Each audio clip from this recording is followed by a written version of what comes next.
Dari Anas radhiyallahu anhu beliau berkata, Rasulullah SAW bersabda, "Ad-du'a bainal adhani wal iqamati la yurad." Doa di antara azan dan iqamah itu tidak akan ditolak.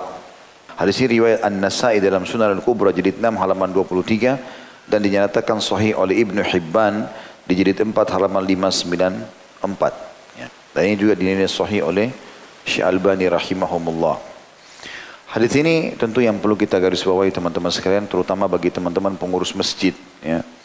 Atau antum juga yang bukan pengurus tapi memang sudah mulai punya jadwal untuk ke masjid, atau memang minimal memang dasarnya dia merasa butuh dengan Allah Subhanahu wa taala, ada hajat-hajat yang dia mau sampaikan, jangan sia-siakan antara azan dan iqamah. Bagi Anda pengurus masjid, jangan buru-buru iqamahnya. Karena antara azan dan iqamah ada salat qabliyah, juga ada waktu mustajab. Bayangkan teman-teman, di waktu ini satu hari 5 kali kita tinggal angkat tangan ke langit memuji Allah, baca salawat kepada Nabi SAW, mohon Allah ijabah. Perhatikan sabda Nabi SAW, la yurad, terjemahannya tidak akan ditolak, ya, diijabah. Dan ini sehari 5 kali.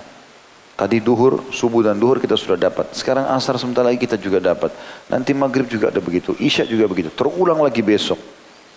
Begitu terus, satu hari 5 kali. Ini belum kita bicara sepertiga malam, belum kita bicara pada saat hujan turun, belum kita bicara kalau orang tua kita mendoakan, kalau kita telepon minta didoain misalnya.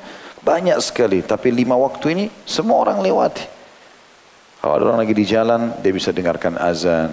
Kalau ada lagi orang di mana, bahkan sebagian ulama mengatakan kalau misal di zaman kita sekarang kan kita dengarkan azan mungkin dalam perjalanan di radio misalnya, atau handphone kita bunyi. Sebagian ulama membolehkan kalau memang itu waktu sholat, ya, bukan cuma nada dring, memang azan yang sedang bunyi di handphone kita memang waktu sholat masuk, maka berarti sama, memang umumnya semua lagi azan gitu kan.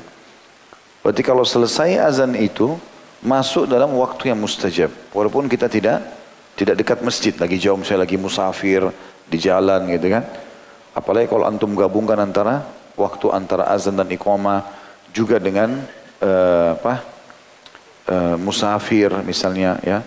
Ini berarti tergabung waktu-waktu yang pasti diijabah oleh Allah SWT. Musafir juga itu tidak ditolak, ya.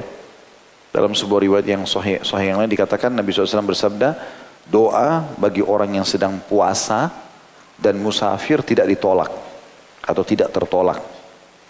Maka kalau lagi safar, di pesawat, di bus, di kereta, luangkan waktu.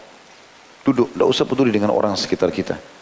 Angkat tangan, puji Allah, alhamdulillah minimal, lalu salawat pada Nabi SAW, wassalatu wassalamu ala rasulillah, lalu sampaikan hajat kita.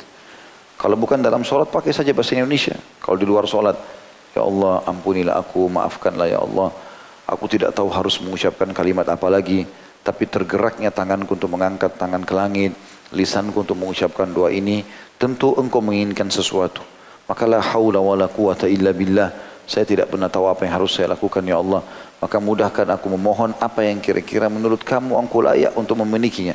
Kalau kita ucapkan saja doa, rutinkan. Karena itu pasti diijabah. Saya pernah bahasakan pendapat para ulama.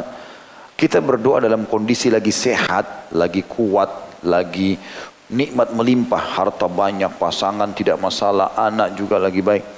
Itu kalau kita berdoa pada saat itu, justru itu penyebab doa kita diterima kalau kita lagi ada masalah nanti. Makanya Nabi SAW bersabda dalam sebuah hadis, kenali Tuhanmu kalau kau lagi senang, dia akan kenali kau pada saat kau lagi susah. Nanti kalau kita sakit, bangkrut, diganggu orang, diancam segala macam, itu akan, kalau kita berdoa diijabah. Karena pada saat kita lagi senang, kita berdoa kepada Allah. Biasanya orang tidak mau berdoa kalau lagi senang. Dia lagi rekreasi ke puncak, lagi ke Bandung, lagi enak-enak sama keluarganya. Enggak ada pikirannya doa.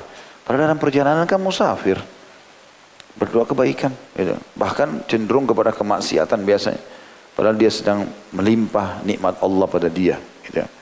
Saran saya teman-teman, kalaupun safar, rekreasi keluarga, jangan ketinggalan sholat malam, jangan ketinggalan baca Al-Quran, rutinkan itu. Karena kalau sudah jadi sebuah kebiasaan, nanti kita jadi nggak enak kalau tidak melakukannya. Dan ingat, tidak ada waktu lagi, sangat terbatas.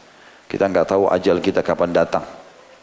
Dan dalam doa, renungi sabda Nabi SAW, Allah malu untuk mengembalikan tangan hamba yang diangkat ke langit yang dalam kondisi kosong. Dia Allah SWT juga akan ijabah buat dia.